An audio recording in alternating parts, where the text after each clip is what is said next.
আজকে আমরা চলে এসেছি ইকো পার্কে। তোমরাও কি জানতে চাও ইকো পার্কে আমরা কি দেখলাম? তো ভিডিওটা পুরোটা দেখো এবং চ্যানেলে যদি নতুন হয়ে থাকো তো চ্যানেলটাকে অবশ্যই সাবস্ক্রাইব করে নাও। সর্বপ্রথম তোমরা 4 নম্বর গেট দিয়ে ঢুকলেই ইজিপ্টের পিরামিড দেখতে পারবে, যার ভেতরেও তোমরা গিয়ে দেখতে পারবে, যেমন কি আমি ভেতরে গিয়েছিলাম। আর তোমাদেরকে দেখাচ্ছি ভেতরে কি রয়েছে। আমরা পিরামিডের ভেতরে তো চলে এসেছি, কিন্তু এই পিরামিডে যাওয়ার ভেতরে রাস্তাটা একটু সুড়ঙ্গর মতন বানানো হয়েছে এবং দেওয়ালেও অনেক রকম ছবি আঁকা আছে। আরেকটি যেটা জিনিসটাকে বলে মমি, যেটা শোয়ানো রয়েছে এখানে। মোটামুটি লাগলো, রিয়েলিস্টিক করার চেষ্টা করেছে কিছুটা। তো চলো পিরামিডের বাইরে গিয়ে আমরা আরও যে জিনিসগুলো রয়েছে সেগুলো দেখাই। পিরামিড থেকে বেরিয়ে দেখতে পাই এখানে রোমের কলোজিয়াম এবং তাজমহল সহ আরও অনেক কিছু আছে, যেগুলো আমি তোমাদের দেখাচ্ছি। এই পাশে তাজমহল রয়েছে এবং এই পাশে রোমের কলোজিয়াম রয়েছে, যেখানে আমরা আগে রোমের কলোজিয়ামের ভেতরে যাব। আর গরম যাতা পরিমাণে পড়েছে এখন রোদে।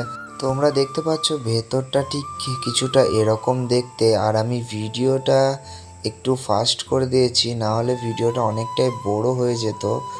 আমরা এই চ্যানেলে ঘুরতে যাওয়া সহ আরও অন্যান্য ক্রেজি ভ্লগ ভিডিও তৈরি করব। তো যারা ঘুরতে যেতে পছন্দ করো তারা অবশ্যই চ্যানেলটিকে সাবস্ক্রাইব করে নিও। এখান থেকে আমরা বার হয়ে চলে আসলাম। এবার আমরা উঠতে চলেছি চীনের মহাপ্রাচীরে, যেটাকে গ্রেট ওয়াল অফ চায়না বলা হয়। তোমরা এখান থেকে চীনের মহাপ্রাচীরটা পুরোটা দেখতে পারছো। এবার আমরা প্রাচীরের সামনের দিকে কিছুটা আগিয়ে গেছি।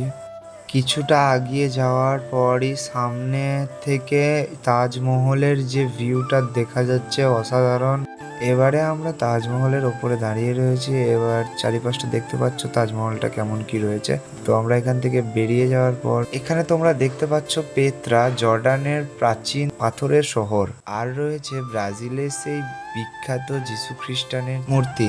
এবারে আমরা চলে আসলাম ঠিক লেকের সামনে এবং আরও অনেক কিছুই ছিল, বাগান, আরও পিরামিডস, অনেক কিছুই ছিল, যেখানে তোমরা দেখতে গেলে ভিডিওটি অনেকটা বড় হয়ে যাবে। তবে তোমরা আসলেও দেখে শেষ করতে পারবে না, ভালোভাবে দেখতে গেলে অনেকটা টাইম লাগবে। ইকো পার্কটা অনেকটাই বড়। লেকের সামনে খুবই হাওয়া দিচ্ছিল, তবে খানিকক্ষণ আমরা লেকের সামনে বসে আবার সামনের দিকে এগিয়ে যাই এবং বাকিটা দেখার জন্য যে আরও কি আছে। সত্যি বলতে এখনো পর্যন্ত আমার ইকো পার্কের লেকটাই পছন্দ হয়েছে। তাছাড়া এবার আমরা চলে এসেছি জাপানিজ গার্ডেন, যেখানে আমরা সর্বপ্রথম দেখতে পাচ্ছি সামনে বিশাল বড় একটি বুদ্ধ মূর্তি এবং এই বুদ্ধ মূর্তিটা সত্যি খুবই সুন্দর, আকর্ষণীয় লাগছে দেখতে।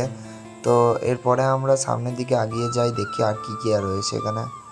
জাপানিজ গার্ডেনে যে এখানকার যতগুলো গেট রয়েছে সবগুলোই জাপানিজ টাইপের ডিজাইন করা হয়েছে।